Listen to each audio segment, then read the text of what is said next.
एक बार की बात है, सुषमा अपने पूरे परिवार के साथ खुशी खुशी मोहन नगर में रहती थी। उसकी 2 बहुएं थी, पल्लवी और शिवानी। एक दिन दोनों बहुएं रसोई में काम कर रही होती है कि तभी उनकी सास सुषमा उन्हें बुलाती है। अरे बहू, जरा इधर तो आना। शिवानी, जरा जाकर देखना सासू माँ क्या कह रही हैं। दीदी आप ही देख लो ना जाकर, आपको भी तो सुनाई दे रहा है। अरे मैं आटा गूंद रही हूँ ना, तुम चली जाओ। हाँ तो मैं भी तो सब्जी काट रही हूँ ना दीदी। अरे बहू, जल्दी आओ। वो ये तो जाएगी नहीं, मैं ही जाकर देखती हूँ कि क्या करना है। पल्लवी सुषमा के कमरे में जाती है।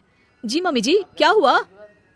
शाम को घर पर कुछ मेहमान आने वाले हैं, तो तुम अच्छा सा खाना बना लेना बहू। ठीक है मम्मी जी, आप बता दीजिए क्या क्या बनाना है और कितने लोग आ रहे हैं। सुनील की मौसी जी और उनका पूरा परिवार आ रहा है। कुल मिलाकर 3 लोग और हमें मिलाकर हुए 9 लोग। तो अभी से ही तैयारी करना शुरू कर दो। और हाँ, घर की सफाई भी कर देना, हाँ, अच्छे से। जी मम्मी जी, सब काम हो जाएगा, आप चिंता मत कीजिए। पल्लवी शिवानी को घर में मेहमान आने वाले हैं इसके बारे में बताती है। क्या 9 लोगों का खाना बनाना होगा, घर की सफाई करनी है? बाप रे, सासू माँ ने तो हमें घर की नौकरानी ही समझ कर रखा है। ऐसा नहीं बोलते शिवानी, हम इस घर की बहू हैं और घर के काम करना हमारा फर्ज है। दीदी तो है ही सासू माँ की चमची, जब देखो सासू माँ सासू माँ। मैं तो इतना सारा काम नहीं करने वाली। शिवानी कपड़े लेकर गमला साफ कर रही होती है और चक्कर आने का नाटक करने लगती है। मेरा सर चकरा रहा है। तभी वहाँ पल्लवी और सासू माँ जाते हैं। अरे बहू, क्या हो गया तुम्हें? मम्मी जी, बहुत तेज सर में दर्द हो रहा है। तुम एक काम करो शिवानी, आराम कर लो। नहीं नहीं दीदी, घर में मेहमान आने वाले हैं, मुझे आपकी मदद करनी चाहिए। अरे कोई बात नहीं शिवानी, तुम आराम कर लो, मैं सब काम कर लूंगी। ठीक है दीदी, अगर आप इतना कह रही हैं तो आराम कर लेती हूँ। शिवानी आराम से अपने कमरे में मैगजीन पढ़ रही होती है। इसे कहते हैं आराम की जिंदगी। इतना सारा काम। चलो सारा काम खत्म हो गया, शिवानी को देख आती हूँ। शिवानी अपने कमरे में ईयरफोन में गाने सुनते सुनते सो जाती है और उसके साइड में मैगजीन भी रखी होती है। पल्लवी वहाँ आ जाती है और वो सब देखती है। ओहो, तो मतलब सब काम चोरी का बहाना था। अभी बताती हूँ इसको। घर का सारा काम मुझे करना पड़ा और ये महारानी यहाँ मैगजीन पढ़ रही है, गाने सुन रही है। पल्लवी रसोई से एक प्लेट और चम्मच लेकर आती है और शिवानी को थाली बजाकर उठाने लगती है। शिवानी अचानक से उठती है। उठ गई महारानी, गाने भी सुन लिए, मैगजीन भी पढ़ ली। तुम तो बहुत बड़ी झूठी निकली शिवानी।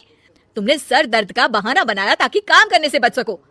हाँ बनाया बहाना, तो क्या करती, इतने सारे काम करती। मुझे कोई शौक नहीं है चापलूसी का। क्या चापलूसी? तुम्हें लगता है कि मैं सारे काम चापलूसी के लिए कर रही हूँ? और नहीं तो क्या। तभी वहाँ सासू माँ आ जाती हैं। अरे बहू, वो लोग बस आने ही वाले हैं, तुम तैयारियां कर लो। जी सासू माँ, तुझे तो मैं बाद में देखती हूँ। सब खाना खाने बैठते हैं और खाना शुरू करते हैं। तभी सुनील की मौसी बोलती है। वाह भाई वाह, खाना तो बहुत ही अच्छा बना है सुषमा जी, एक एक चीज में क्या स्वाद है। ये सुनकर शिवानी मुंह बना लेती है। उसे अपनी जेठानी की इतनी तारीफ राज नहीं आती। आपकी बहुएं तो बहुत ही अच्छा खाना बनाती हैं। हाँ, बनाती तो दोनों ही अच्छा है, पर आज ना ये सारा खाना बड़ी बहू ने बनाया है। छोटी बहू की तबीयत ठीक नहीं थी, सो इसलिए। मानना पड़ेगा सुषमा जी, आपकी बड़ी बहू तो बहुत ही गुणवान है।